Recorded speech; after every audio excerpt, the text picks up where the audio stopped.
Hey everyone, and welcome back to Hot Messy Podcast. I'm your host, Jason Barron, but today I have a very special co-host with me.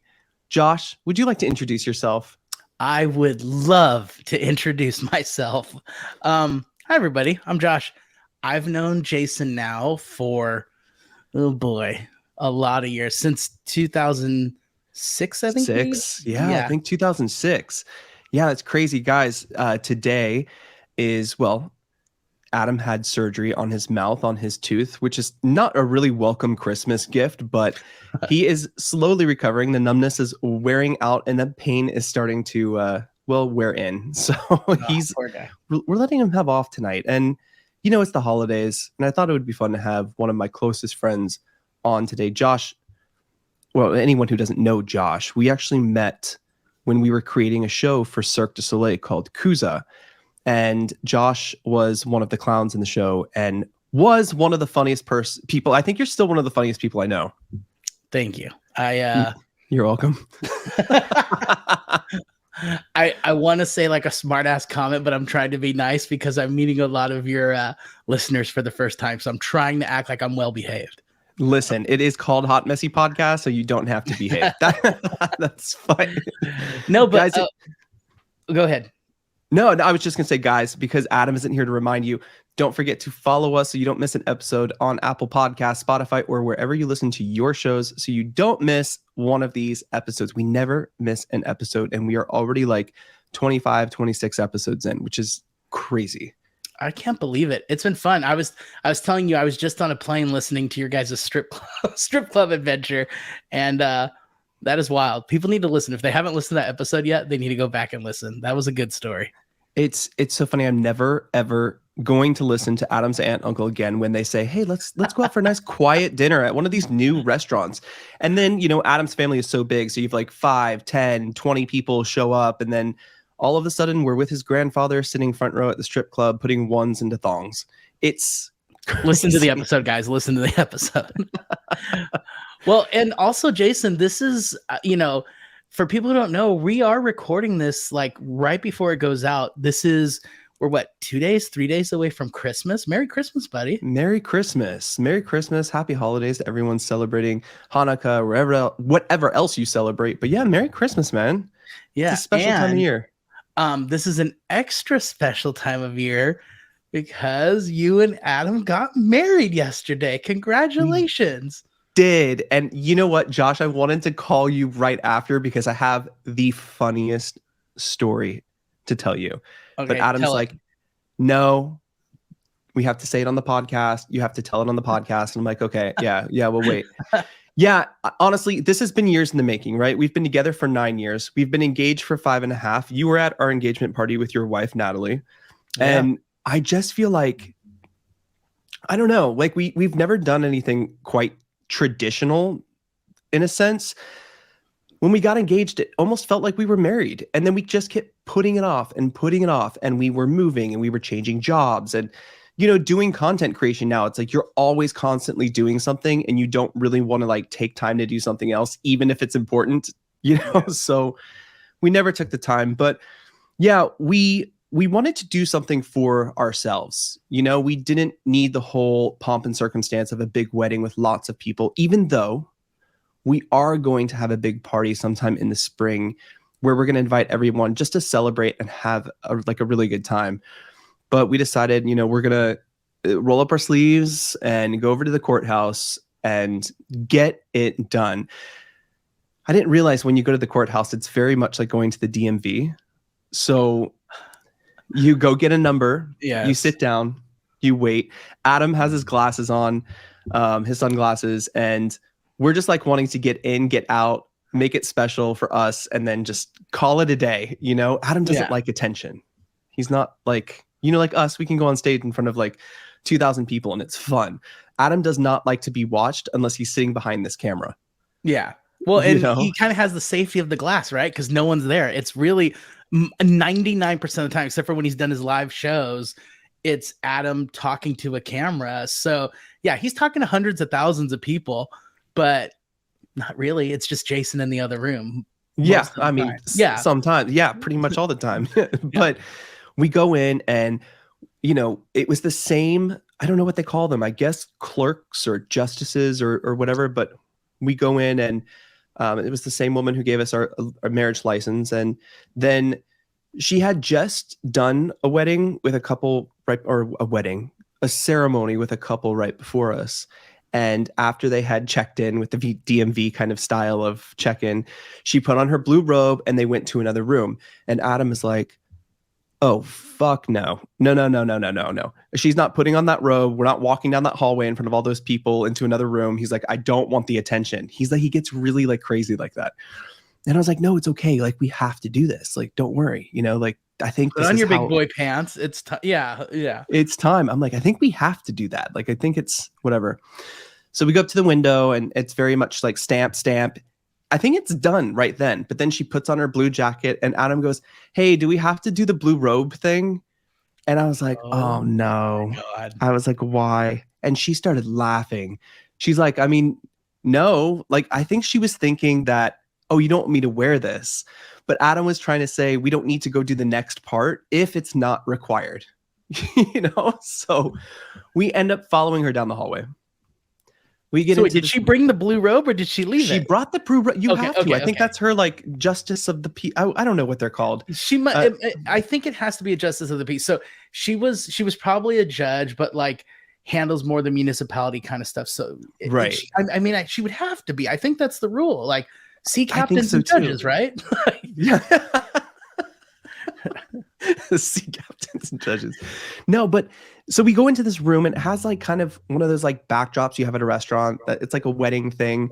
And Adam's like, oh God. And I'm like, can you shut your mouth? This is like a judge person or whatever. I think we have to be respectful or behave or something. I don't know. Yeah, maybe she could tell you guys no, like stop it. Yeah. So we get in there and he just doesn't want to do this. And I'm like, I don't care. Like, we are done. We're pretty much like whatever. And she starts to open this like binder of like vows and she moves this like plastic table to altar thing to like read it. And Adam's like, no, no, no, no. We don't have to do any of this. Like, like we don't have to do the thing. And she's like, wait, you don't want me to read these vows? They're really beautiful. They're really nice. And Adam and I actually had already had a conversation and we're not terribly religious, but we said a prayer before just to kind of like, I don't know, make us feel better. We kind of told each other how we wanted to go into this because it is a new step. It's a new beginning. Even though we've been together for almost a decade, it's still, new. So anyway, she's like, are you sure you don't want me to do these vows or do these things? And he's like, no, no, no, no, no, no. We're doing a ceremony later. It's fine. Just no. And she's like, what? Are you sure? What's the matter? And he just kept going. He's like, no, no. And finally he goes, I get it. I get it. You're going to read something like life is like a bottle of champagne. You pop it. It tastes really good. You get halfway through. It's going well. And then it's empty and it's done and it sucks. And I'm like, did you just tell this justice of the peace that you compared, first of all, life to a champagne bottle? Only Adam could do that. She looked at me and she goes, are you sure you want to marry him? And I'm like, yes. Oh, my God. We all started laughing. She's like, listen, I don't have to do any of this, but we have to stay in this room for 2 minutes, like to make sure that she's actually doing her job. So that was our story. But afterwards, perfectly my mom, Adam. That is a perfectly Adam response. It's an Adam story. It's an Adam response. But my mom is in town. And afterwards, we went to a really nice dinner. We went to this gorgeous hotel in Palm Beach called the Breakers. And we sat at this thing called the seafood bar with the fish swimming inside the bar. And we had the most special night you could possibly imagine. And sometimes simplicity is key. And we had just a really good time.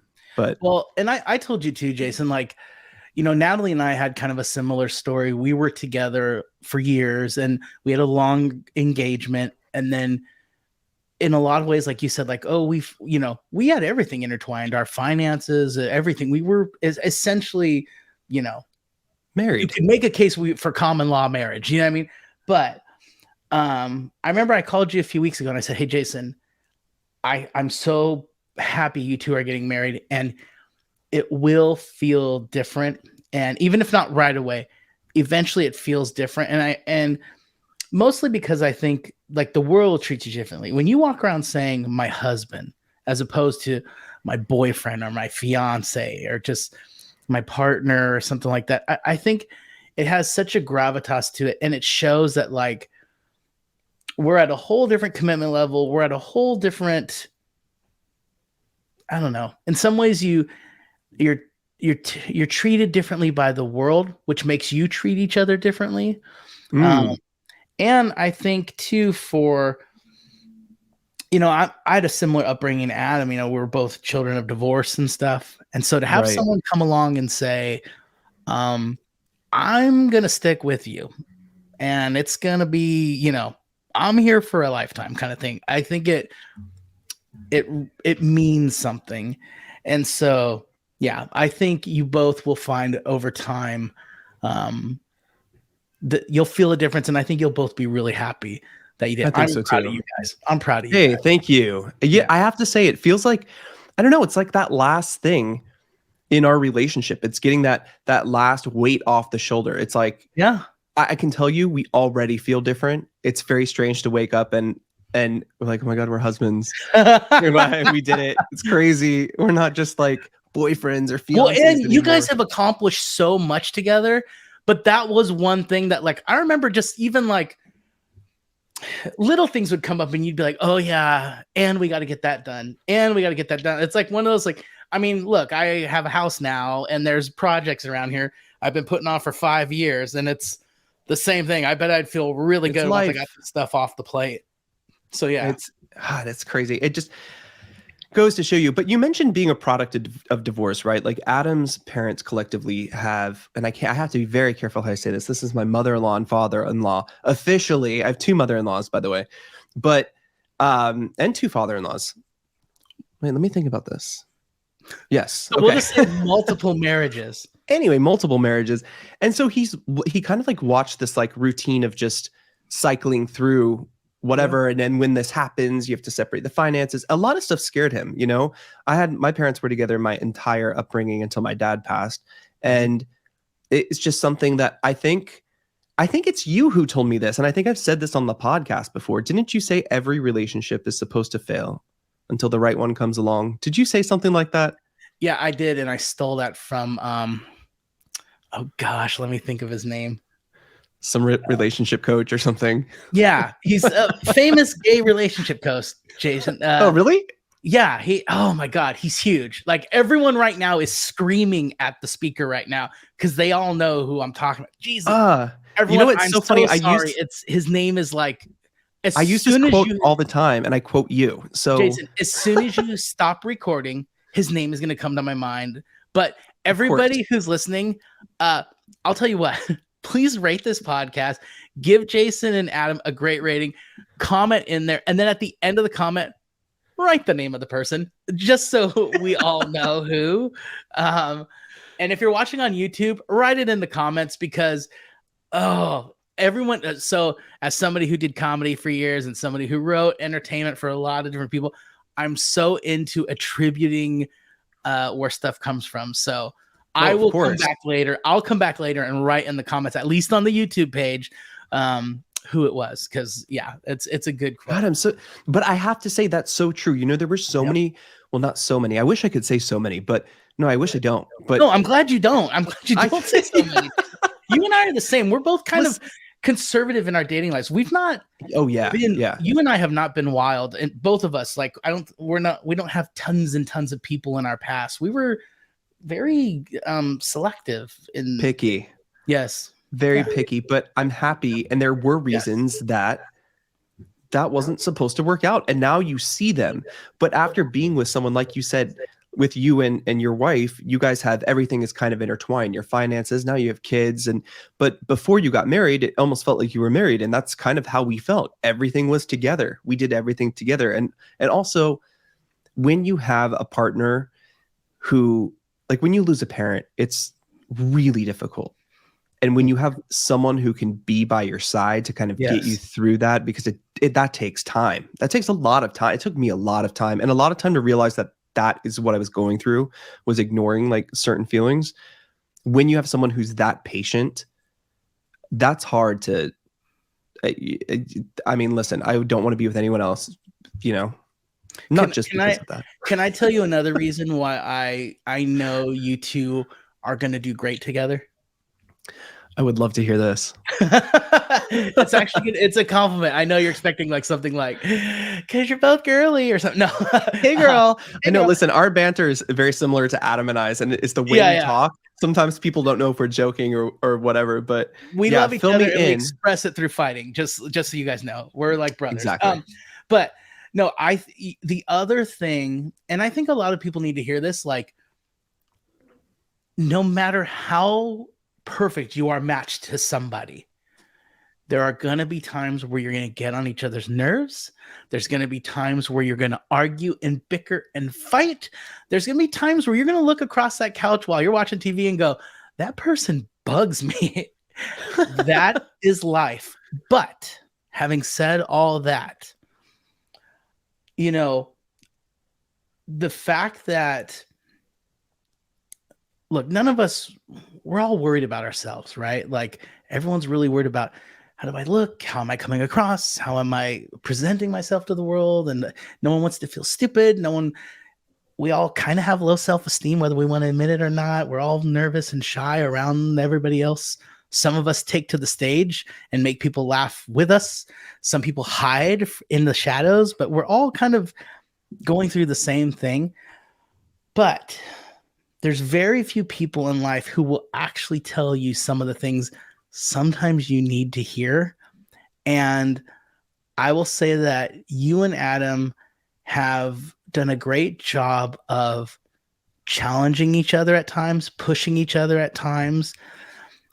And the way that you guys have gone through that and helped each other is such an act of love, even if it comes off as fighting and arguing.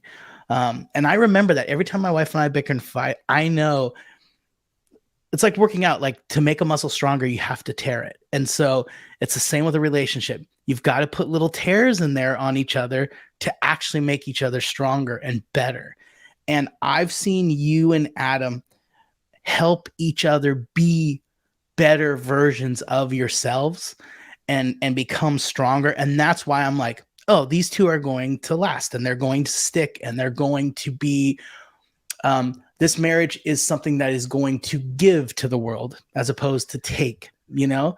So yeah, there is a quote. So if we follow this guy who has a big podcasting company, Michael, you better remember his name. Okay. Cause no, listen. Actually, we were in talks at one point with them, but his wife, say his name again, Adam, Michael Bostic. Okay. So he runs Dear Media. Him and his wife, Lauren, run Dear Media, and Lauren and Adam always talk. So he posted something on his Twitter, which I thought was just so kind of great. And he said, never settle. Pick a partner that you can build a life with, not one who's looking for you to build their life. Read that again and think about this long and hard. Most important decision one can make. And this is also like what I see with you and your wife, with Natalie and with Adam and I. It's like we are building stuff together. Yes. We're building that foundation. I knew when we first met, we were building that. Even just having our little, pet family, our little like fur babies running around. That's part of building it. Building a business. We've had multiple businesses. We've had multiple. You're building a home right now together. And we're building a home, which this studio is going to look a lot different. And we can't wait to change it up in the new year. But I think that's important. It's like you want to be with someone, and who am I to give relationship advice? But you want to be with someone who's been in one for quite a while, Jason. You've been in a successful relationship. Yes, you just got married, but you've been in a successful relationship for years. Yes. Now we will be in a successful marriage. And that's the thing. It's just, it's about building. It's about meeting in the middle on so many things, making decisions together and wanting to make those decisions together, right? Yes. That's crazy. Josh, I wanted to kind of jump into something though, because a few things. I don't even know where you want to go here, but when I first met you, it was 2006, and we were going into creation for this show, Kuza, for Cirque du Soleil. And I had been performing with Cirque for a while. You had been performing up and down the Las Vegas Strip for a long time, and before that with Ringling and Barnum Bailey. That experience was so crazy, but I wanted to bring this into like friendships because I feel like you are one of my oldest friends, and I have a saying, and I don't know how you feel about this, but you have to let me know. Yeah. I think of friends and kind of relationships as reason, season, lifetime. You meet people for a reason, and it might just be really quick, or it might just be, your favorite bartender at happy hour, or the girl at Starbucks, or your personal trainer, or whatever it is. Then you have like seasonal friends where you're like growing together, but sometimes you grow apart, or you don't mean to grow apart. Because when we were touring with Cirque, not many people know what that experience is like. Not many people live that experience together. And I thought that all of those people that we performed with would like be our best friends and understand what we're going through. And it's crazy. It just doesn't turn out that way.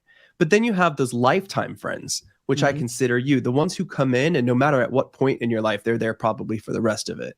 Yeah. But like, no, I remember you saying that saying before, and I've looked at relationships in my life through that lens ever since. And in a way, it I think it kind of makes it okay to let go of some and say goodbye to some. I think maybe sometimes people don't do that enough. Like there's sometimes where a relationship becomes, it could become unhealthy, not like obviously there's like abusive relationships that are obviously horrible, but then there's other relationships too where it's like at a certain point we're holding ourselves back. It's not horribly bad, but maybe we're holding ourselves back to maintain a friendship, but it only exists if I'm in this kind of emotional state or this place of maturity or something. But really, I've got to let myself move forward, and that means I'm also going to have to let go of some of these friendships. It kind of reminds me of like high school best friends. I don't know if it's sweet and they were great, but they were there for a season. You know what I mean? And that was okay. It's part of life. I don't think we're supposed to, we have Facebook and all that stuff where we keep track of every single person we've ever met in our lives, but that's a very new invention. Usually people kept a handful of people close to them, and that's what they march through life with. And I think it's okay and probably healthy to be like that. Do you think you feel that kind of what am I trying to say? Circulating, like coming back around, right? Because I feel like the newer generation, as much as they are into technology and stuff, they seem to be a lot smarter than our current generation. How dare you? What are you talking about? The ones that we're in. I mean, there's one like in the middle of us, I think, too. They're not cute. They're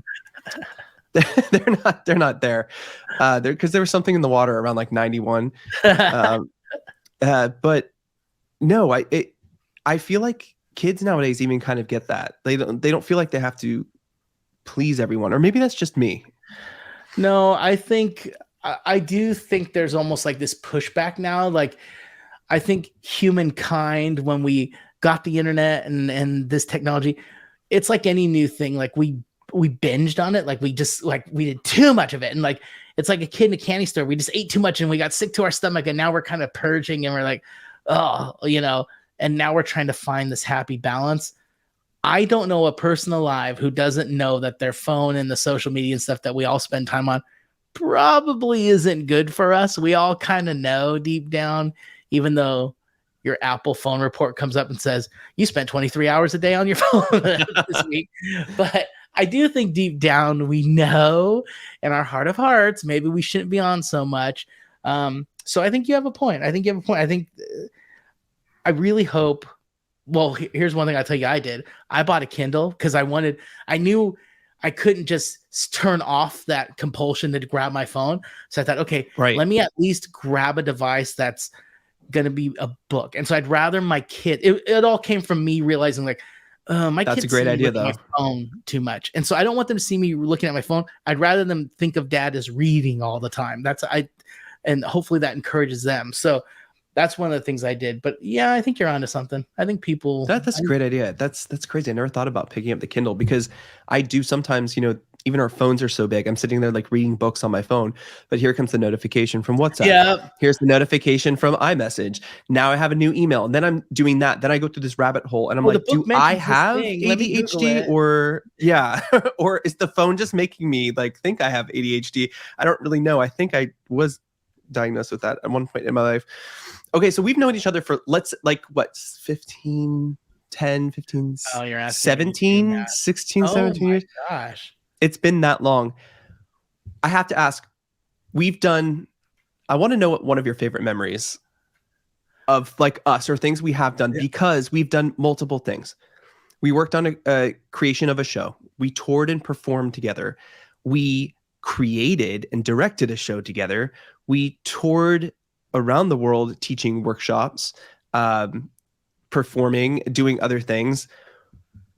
What is the one memory? What is the one thing that stands out the most? Because I'm just curious from my perspective. I just like want to know, what does Josh think is the coolest thing we've ever done?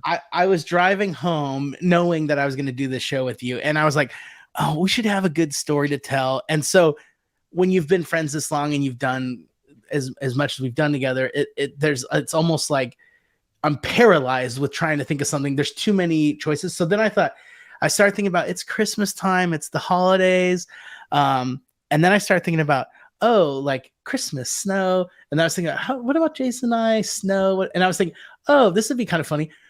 We've traveled a lot together. What's the closest we've gotten to the North Pole together? And that was a thought I had. And I would say it was when you and I went to Scandinavia. We went to Norway and we taught in Stockholm together. Yes. Yeah. I would say we were in Oslo. Which one did we go to first? First, we went to Stockholm. Sweden. Yeah. And these are two separate trips. So 2 separate long flights. But it was one time. No, I was going to say trips. They were actually a year apart. It feels like the same trip because in a lot of ways it was associated with the same kind of people, but also same environments. Kind of, they're very similar, obviously, Scandinavian countries and stuff. But I was thinking of the Stockholm trip because there was a few funny things. So one, we stayed in what has to be the world's smallest hotel rooms. And this is coming from a guy who lived on a circus train where my room was literally 5 feet by 7 feet. I would say the hotel room was maybe 2 feet extra because it had a shower in it. It was so tiny. And I had just come from, I think, my last leg of Japan, because I lived in Japan for 3 years. And sometimes those hotel rooms were a little small that we toured in. Sometimes you got these big apartments, but then sometimes you had those like tiny places. Coming over here, I'm thinking like, oh, Europe, Scandinavia. They know how to do things. Yeah, fancy design, IKEA, all this kind of stuff. Well, it was kind of IKEA. We were in one of the packing crates, I think, that they ship IKEA in. But so that is definitely a funny memory. I do remember. I remember telling Natalie one night we were like lying in our rooms on our beds, and one of us sneezed, and the other one said, "God bless you," like through the wall. Yeah, that's how small these rooms were, and how thin apparently the walls were. So there was that, and then also I do remember everything closed oddly early, and you and I were at one of the producers' houses. We were talking.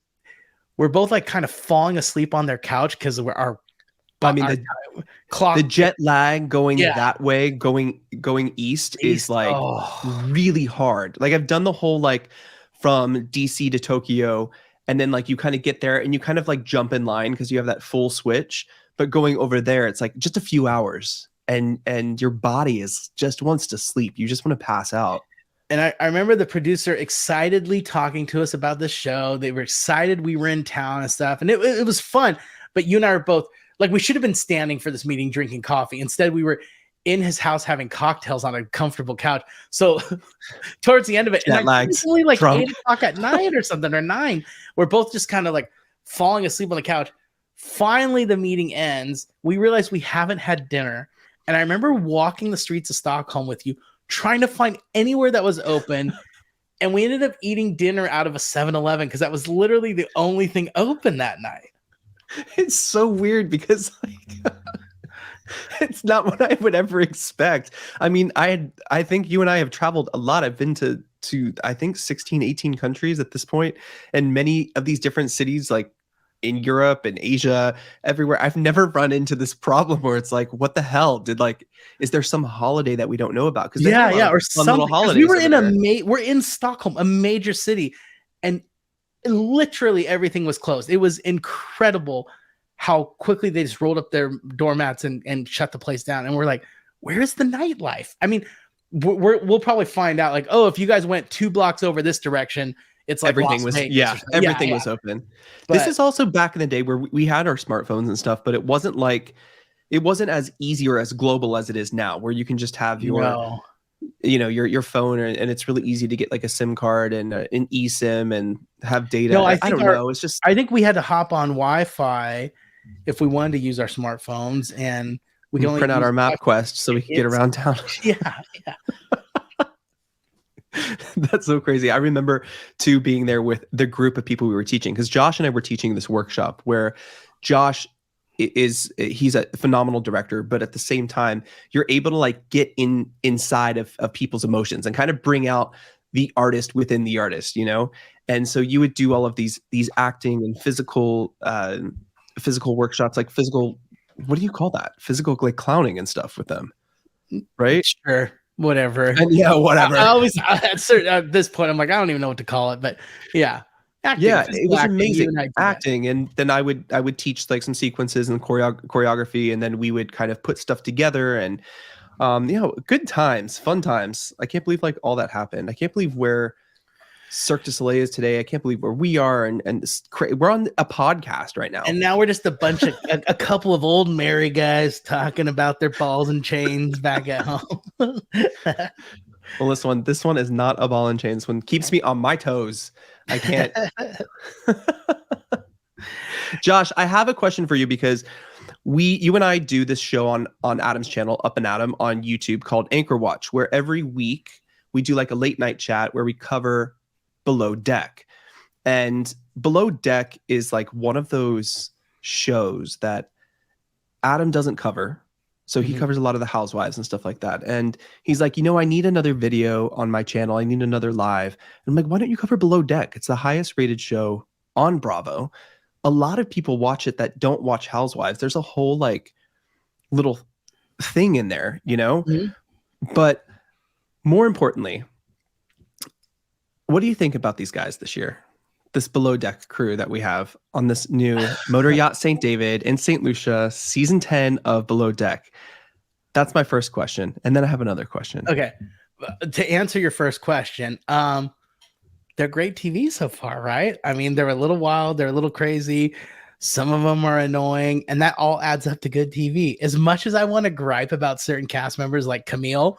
Oh, God, yeah. But then don't we love her being on the show? Because she gives us something to gripe about. So yes, but there's a pattern with Below Deck right now, right? If you go back to like Sailing or Below Deck Med, or last year, season 9, there's always one who doesn't last the whole time, right? That is becoming a trend. Yeah, you're right. It's becoming a trend, and it's like, but it's kind of fun because when you get that season premiere, you're like, which idiot is going home first? Yes. Like who's going home first this year? But what's your prediction for Camille? Do you think she'll make it through? Oh, no. She will not make it through. She already has. You would think. Oh, so she has a split role where she works with the deck crew and the interior crew. So you would think she actually has double the chances of staying, but she has done an amazing job of turning off both bosses. So now she has 2 people not wanting her there in the leadership position, as opposed to, well, she pissed off the deck crew, but the interior still likes her, so they'll keep her around, sort of thing. It's like, no, they're both fighting over who has to have her. Oh, you take her. No, I don't want her. You take her. I don't want her. You take her. And so she's done an amazing job of actually isolating herself off of 2 teams. So I guess she's wildly talented. Yeah, I mean, you would expect someone who's covering kind of 2 departments to have kind of that extra tool in their pocket. And I guess this is hers. This is hers. Like, how can I stick around? She's most certainly a tool. And do nothing. She's a tool. She's a tool. Camille, I'm so sorry. She does look like one of the Real Housewives from Dubai, Caroline Stanbury. And I think that's the best thing going for her on this show. Look, is she pretty? Sure. Did she seem like a lot of fun for a single Josh back in the day? Absolutely. But and not so unfortunately, much a single Jason, but yeah. she would have been a cool girl for you to hang out with, right? And she Hey, did your yeah, wingman. absolutely. I'd be like, hey, girl, let's go. Let's go. Yeah, no, she's gonna go. She's gotta go, right? I mean, She's got to go. It's So my next, everyone wants to see the victim or the villain fall, so it will be of great to see her course, finally leave. of course, and I feel like the production has figured out a way to do that. Okay, so my next question is, we want to do another live show, a couple live shows coming up on Hot Messy Podcast starting in the new year, especially when we get to the studio. We're going to put these shows exclusively on YouTube because they will all be visual. They won't be on the podcast itself. So I'm starting a live, which is going to be a lot of fun. But I wanted to do a show with you and not talking about Anchor Watch and not talking about Below Deck and these chaotic, friends we watch on TV every week. Yes. What kind of show should we do? That's a good question. I think, I mean, you and I both we like following, we like sending each other interesting things in the news. We like following certain aspects of pop culture. I don't know. I think this is one we like. I think the one unique thing we bring is like we've been in the performance side of things. We've been on the other side, so we can help give an aspect, and some light, shed some light from that point of view. But this is something where, look, I mean, you and I have been talking about for a little while.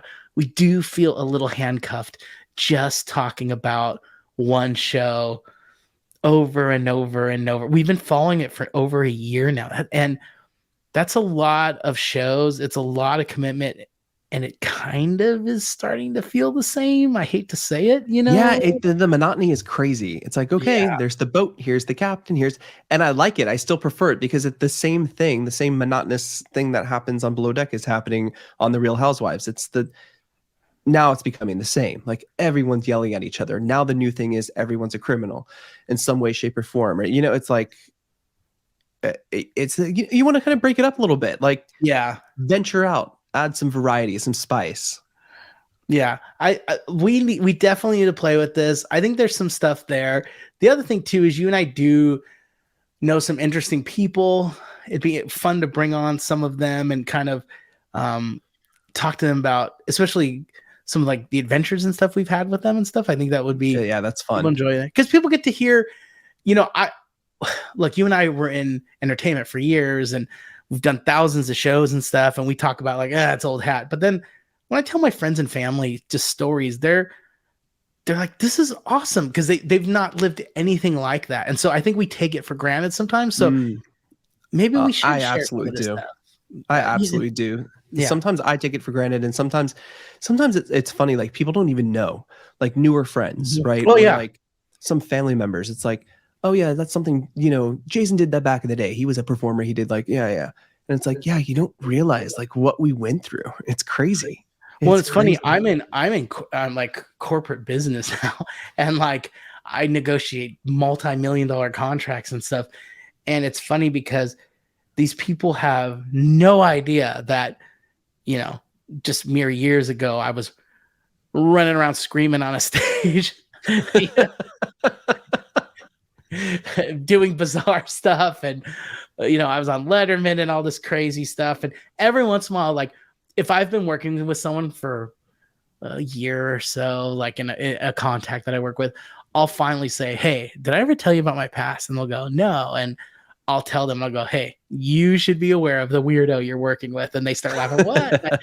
And I tell them, they're like, whoa, and sometimes I have to go to these like corporate dinners and stuff where I have to take a client, and then I definitely open up and because then it just gives stories and they love hearing about it, and it kills time. And it kills time, and it kills their expectation of sitting there having a corporate meeting or a corporate dinner. It's fun. It's different. Yes. It's not the same thing. Like, this was the best night, and then they're like, whoa, I had such a cool evening and I got to hear these amazing stories. And then all of a sudden it kind of, I let them in on the secret, so it bonds us a little closer and, stuff like that. And so yeah, I don't know. Maybe people would like to hear some of our stories and hear some of our adventures.